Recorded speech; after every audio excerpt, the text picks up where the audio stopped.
an actual timetable for my demonstration and not to just keep going forever. Okay. All right. Yeah, so here we go. Is it okay to move it ever so slightly there to the right? Just okay. So coming back after lunch, you'll probably find that your painting has dried a bit lighter. Watercolour dries a shade lighter, and you'll probably find that you want to kind of you want to begin to make an impact suddenly again. You know, do something fairly general, and of course this is the demonstration now that only took I was only a few minutes at this morning. So I suppose the thing is that it won't have as much paint as your paintings have on them. But even still, I think the whole lot of your painting you might find has dried a shade lighter.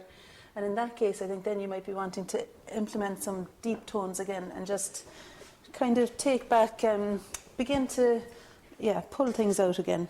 Okay, so let's just see.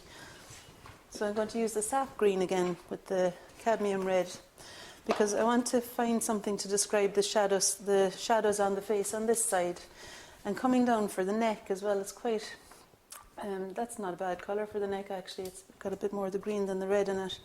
But as we come up into the face, I want to put some more cadmium red into it because I think the face reads as being a little bit warmer than the skin on the neck. So I put a bit more red into the colour there for the cheekbone and things. A bit there. And it's got maybe a dark enough, a red enough kind of quality that we could begin to find the mouth with the same shadow colour. So it's really quick looking and painting it down, trusting that you get it. You know, I think there's a lot to be said for this thing of getting into the way of using your whole body all the time so that you're never getting stuck anywhere and you've got a distance. Immediately you're drawing back. You're creating that feeling of distance immediately without like getting stuck in any way at all. And it won't feel like this all the time. It doesn't always go like this, but sometimes you get into the way of it. And it's a lovely thing then to just trust that whatever your eye picks up is enough. And this moment-to-moment observing, I think we all know what that feels like when you get into the stillness of the moment and just you're just concentrating on what's happening in front of you at the moment, and then you can respond to that and care not for what's happened before or what's to come, but only just what you're doing now. And that's the thing. Okay. And this brush is great because you can put it in one direction, and then if you find that it's drying out, holding it in another direction will allow the paint to run down a little bit more. And you'll get the hand. It's like driving a car. After a while of using these big flat brushes, it gives you the possibility of doing things more succinctly, and then your thinking mind doesn't get in either. You just see and draw down as quickly as you can what it is you've just seen without getting involved in any worrisome thoughts about it. I need some ultramarine blue actually. I'll just use some of yours, Penny. Oh, actually I've got some, thanks Jessie. Because I think I want to make the dark of the jumper different to the dark that's in the hair.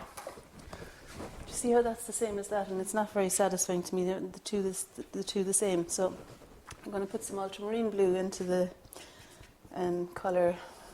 I'm actually just going to mix a new dark with the ultramarine blue and the Van Dyke brown. And I want there to be more blue than brown in it because that looks already like Van Dyke brown, I think. And then just keep it going. Kind of trust that whatever colour you make up as well, sometimes it's good enough. It'll work well enough for now. And of course, all the time you're considering what's happening out here. You're considering all that's around it, working up to the face and then back out again. And whatever you do in here will inform what happens out here, and whatever you do out here will inform what happens in here. So the fact that there's some more darks elsewhere means that I feel I've got a license now to bring some dark into the eyebrow area. Into the shadows under the nose, the corner of the mouth could be given a bit more value. Under here again. You know the thing I talk about those 5 things? I think we could recognise a person from 100 feet away, 100 yards even, if those 5 shadows were all that you saw from that distance. I think that's all you would see from that distance, that kind of those identifying shadows maybe. So that's why I recommend doing that. Hi Joyce. Doing the eyebrows, the shadow under the nose, the shadow of the upper lip, the shadow underneath the lower lip, and the shadow under the chin. And when you do anything in the eye area, avoid lingering over the eye on its own, but see if you can just bring the same tone into the other areas before then going back up to the eye. And the other bonus of that is that you'll be able to work over drier paint. So once you've got the dark in the eye established, let it dry by going down to the chin, and by the time you go back up, it'll be ready for the next layer to be painted on. And remember to breathe. For all the talking, I'm kind of forgetting about breathing. Okay, so what about something warm in the skin now? So the white,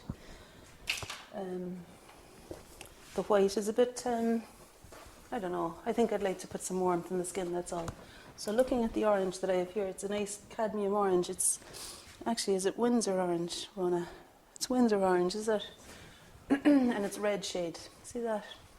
So I think I might need to put a touch of lemon yellow into it actually, to give me that kind of elastoplast colour that'll hopefully represent the light on the forehead. And I don't want to fill in all the gaps. No, I'm going back to washing my brush because to me it looked like it was a bit muddy there. So I want to just clean up my colours a little bit. I'm putting the orange and yellow together in there. It's a little bit cleaner, I think. And now I'd like to introduce some of that in here and there, not everywhere, but here and there, just to just to give a feeling of the light that's falling on the skin. Let's see. And that could get it even more yellowy, couldn't it, over the eyebrow there? I just realised I never set my timer, so I don't know when 10 minutes is.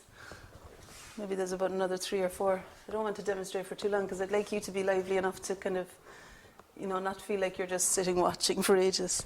But I want to kind of instill the feeling of having an energy about it and keep the movement, you know, move the air around you, fill the space you're in, and really avoid getting stuck, you know. Well, maybe not avoid it because it happens to all of us, but when you do feel yourself getting stuck, notice it. It's noticing is the thing, and then you can stop yourself. You know, you can decide something different. And in helping, I think being aware of the body is a way of deciding that. And if you skin down there, it'd be nice to have a massive piece of paper and have some hands, wouldn't it? Maybe, but anyway. Here we are. And the more light touches you make, you can build up tone with light touches, which then you can excavate when you want to retrieve things like the light on the eyelid or something. I suppose it might be helpful to do an eye in there, would it? Would that be okay? It might be longer than, it'll be longer than 5 minutes now. Are you happy to watch it? Okay, because I think I'd like to do something in here for that eye. Yeah, that's a good idea. So next time I'm going to come back and